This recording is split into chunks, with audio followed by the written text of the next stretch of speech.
Welcome to Zoe Stories. After ate apple I became a girl, and my father my mum.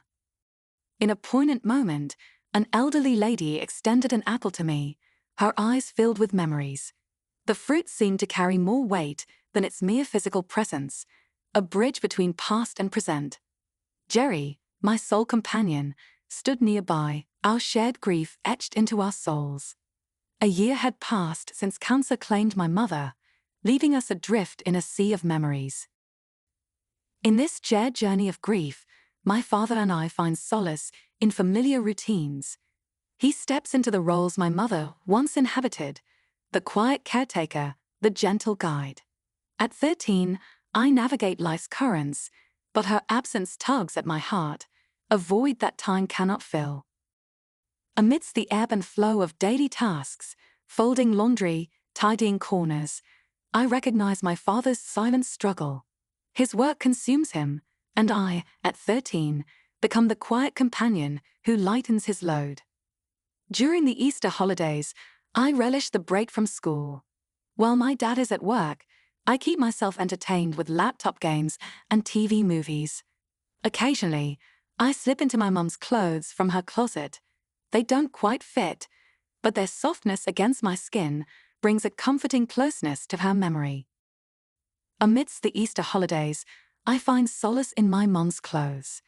The soft pink panties and bra, though ill-fitting, offer a comforting connection to her memory. As I sit on my bed, engrossed in a war game on my laptop, her reflection gazes back at me from the bedroom mirror, a glimpse of her youthful face. As the doorbell chimes, I find myself clad in my mum's panties and bra. Dad's cautionary words echo in my mind, urging me to be careful. But stepping out like this would be too revealing. Hastily, I reach for Mum's worn robe hanging on my bedroom door, a comforting cocoon of softness. Wrapped in its embrace, I settle down to watch TV, feeling a gentle connection to her memory. I slip on the coat and approach the door. Outside, an elderly woman stands, her face mottled like a watercolor painting. Clutched in her gnarled hands are apples, their colors vibrant against the gray day. As I reach for the doorknob, she greets me with a voice that crackles like autumn leaves. "Is your mummy home, dear?" Her eyes, milky with age, search my features. I smile, not correcting her mistake. After all, my hair has grown long since Mum's passing, and perhaps it's easier to see a daughter in me than a grieving son. At 13, I stand there, wrapped in my mother's coat. The old lady peers at me through the glass, her eyes like faded marbles. "Is your mummy home, dear?" she asks. I shake my head. "And your dad?"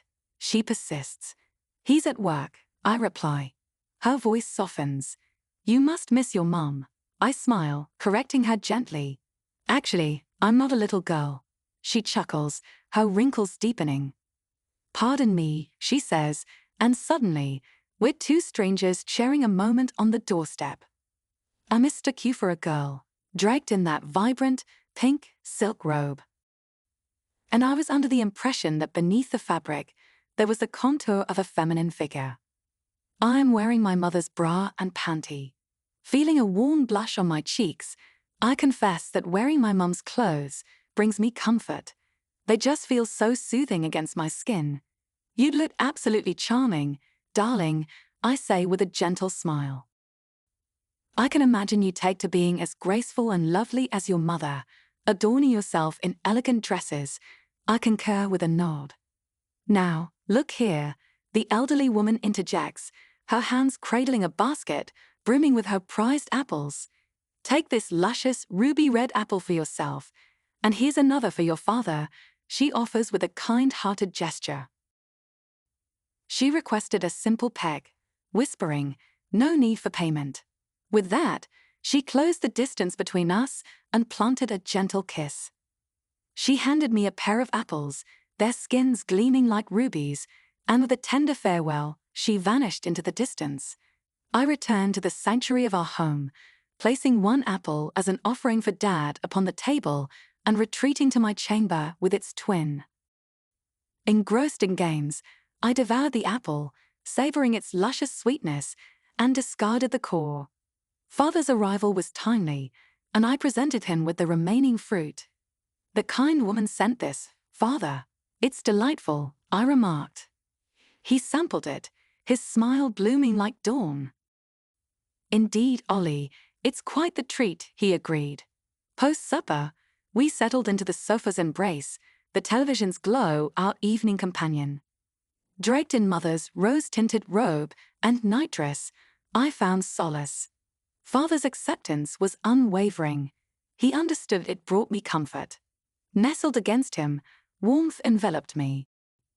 All around, the world was hidden from view, save for a charming set of lips. Bewilderment took hold of me. It was my father I had stumbled upon, deep in slumber. "Father, father," I cried out. "Awaken, something strange has befallen me." Bare to the world, I waited as he emerged from beneath the covers. "Is that you, Mom?" I inquired, hoping for her presence. "No, it's just me," Dad replied.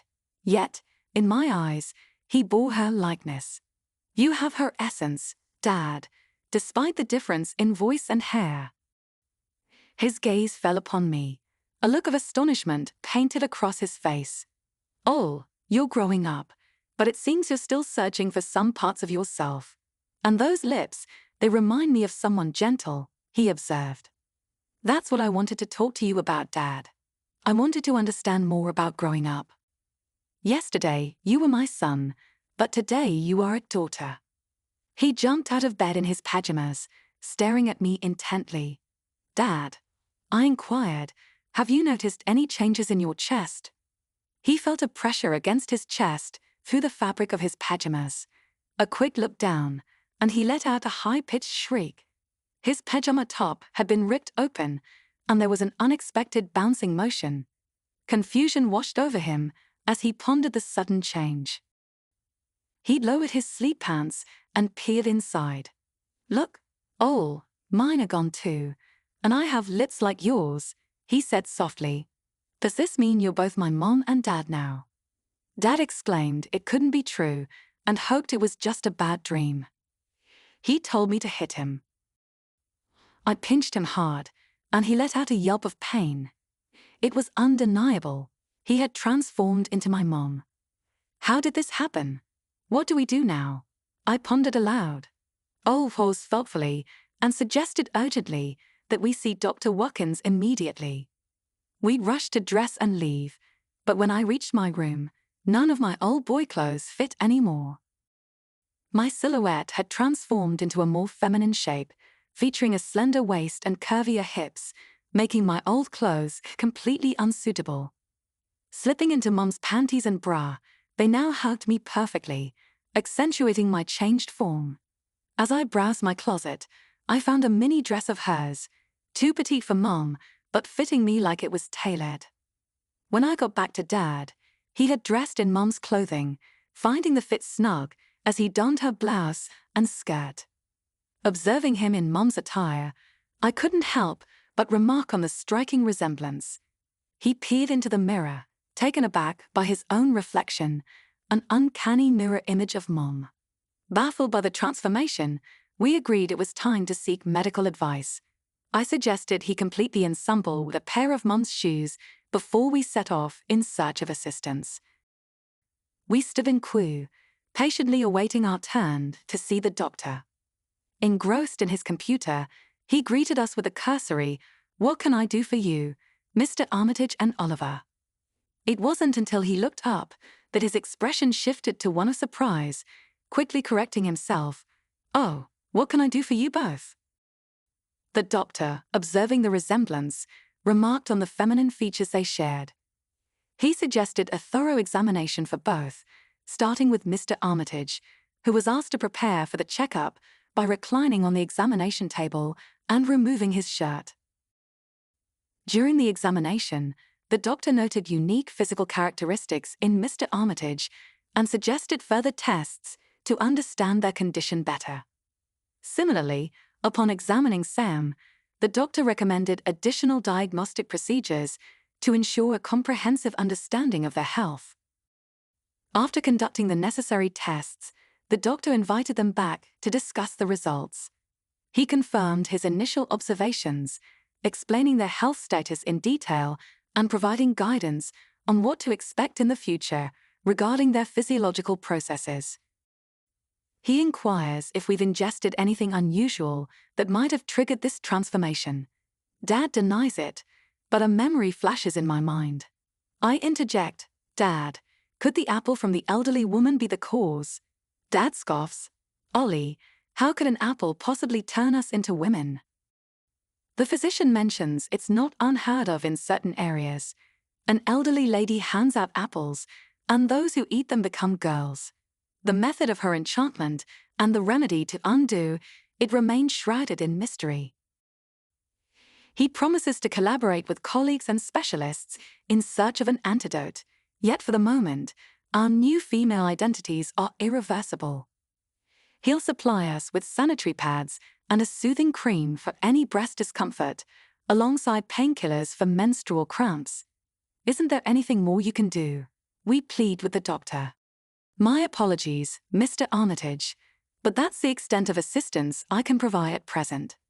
Perhaps you should consider selecting feminine names for yourselves during this interim period. It's going to be challenging, but you'll need to acquaint yourselves with the intricacies of womanhood to blend in.